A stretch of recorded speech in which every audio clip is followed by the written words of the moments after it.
Imagine living in the same home for 50 years, a place filled with memories, a historical gem in a quiet neighborhood. Now, imagine a powerful developer wants that land, and they'll stop at nothing to get it. This is the story of Mr. Ellis Johnson, a 70-year-old retired history teacher, and how his quiet life was shattered by greed and corruption. Mr. Johnson's neighborhood was undergoing aggressive gentrification. His house, a beautiful historic property, was the final piece of a puzzle for a massive luxury high-rise project. He loved his home and had refused every offer to sell. But the developer had a secret weapon, Sergeant Rex Harding, a corrupt officer in the Special Enforcement Unit.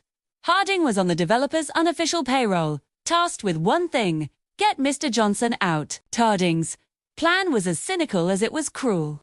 He couldn't just evict Mr. Johnson, so he manufactured a reason to invade his home. He fabricated a minor code violation, a loose gutter, and obtained a nuisance abatement warrant. Normally, a check like this involves a couple of city inspectors. But Harding wasn't planning an inspection, he was planning an assault. At 5 a.m., the quiet street was ripped apart by chaos. Instead of two inspectors, a full, uniformed Special Enforcement Unit, led by Harding, treated the situation like a higher-risk drug raid. They didn't knock, they smashed the front door down and threw a flashbang grenade into the hallway. The explosion rocked the old house, a deafening blast designed to disorient and terrify. Mr. Johnson, woken by the thunderous noise, stumbled out of his bedroom, confused and scared. Before he could even speak, Sergeant Harding slammed the 70-year-old man against the wall. He applied a dangerous carotid hold, cutting off blood flow to Mr. Johnson's brain and restricting his breathing. "We are enforcing the warrant. Stop resisting, old man." Harding snarled, his voice filled with menace as he pressed his full body weight against the elderly man's ribs, while Mr. Johnson was pinned and struggling to breathe. Two other officers began a frantic, destructive search. They weren't looking for a loose gutter. They were tearing the place apart, looking for anything they could use against him. Then came the final malicious act. Harding pulled a rare high-value 1933 gold eagle coin from his own pocket. He theatrically bent down, pretending to find it taped under a loose floorboard. Well, what do we have here?" he announced, holding up the planted evidence. The raid was a success, at least for Harding. Mr. Johnson was arrested and charged with assault on an officer for the crime of struggling while being choked and receiving stolen property for the rare coin he had never seen before. The developer was one step closer to getting his land. The system, it seemed, had failed Mr. Johnson completely. It was a perfect frame-up, designed to break an old man's spirit and steal his home. But they made one critical mistake. They underestimated Mr. Johnson and the very house they had invaded. Mr. Johnson's lawyer knew the charges were bogus. The warrant for a loose gutter was clearly a pretext for a violent home invasion. The challenge was proving it.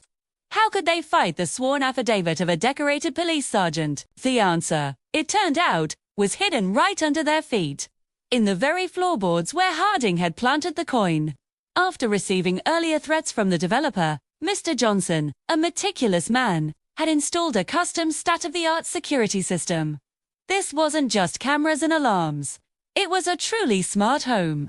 The first piece of crucial evidence came from discrete pressure sensors he had installed under the entryway floorboards. They were designed to log the weight and movement of anyone crossing the threshold. The warrant listed 3 inspectors authorized to enter, but the pressure plate logs told a different story. They showed 8 separate, heavy, combat-booted footsteps, storming the entrance immediately after the door was breached. This proved it wasn't an administrative check. It was a tactical assault team. The second piece of the puzzle came from Mr. Johnson himself. As a historian and collector, he kept detailed records of everything he owned. Just 3 weeks before the raid, he had an independent insurance appraisal done. The appraisal documented every single antique, collectible, and valuable item in his home. His lawyer presented this meticulous record in court. It was a comprehensive list. And nowhere on that list was a 1933 gold eagle coin. 2. This proved, beyond a reasonable doubt, that the coin was not his and had been brought into the house by the police unit. The final nail in Harding's coffin came from his own arrogance. The defense team subpoenaed his personal cell phone records. They uncovered a trail of encrypted messages and logs of secret meetings between Sergeant Harding and the real estate developer S. Attorney V. The digital paper trail was undeniable. It exposed the consulting fees, the entire conspiracy, and the financial motive for the violent raid and intimidation. The combination of evidence was overwhelming. The smart home's objective data, the meticulously kept appraisal records, and the corrupt officer's own digital footprint painted a clear picture of abuse of power, corruption, and a criminal conspiracy to frame an innocent man. Justice, when it finally came, was decisive. All charges against Mr. Ellis Johnson were dismissed with prejudice, meaning they could never be brought again. His name was cleared completely. Sergeant Rex Harding was fired from the police force. He was convicted of burglary for the illegal entry, felony battery for his assault on Mr. Johnson, and tampering with evidence for planting the coin. The man who tried to ruin an innocent life was sent to prison for a very long time. But the victory went even further. The city was forced to pay Mr. Johnson a massive settlement for the trauma and injustice he endured. With those funds, he was able to secure legal protections to preserve his historic home, ensuring it could never be threatened by eminent domain again. The case also triggered major reform.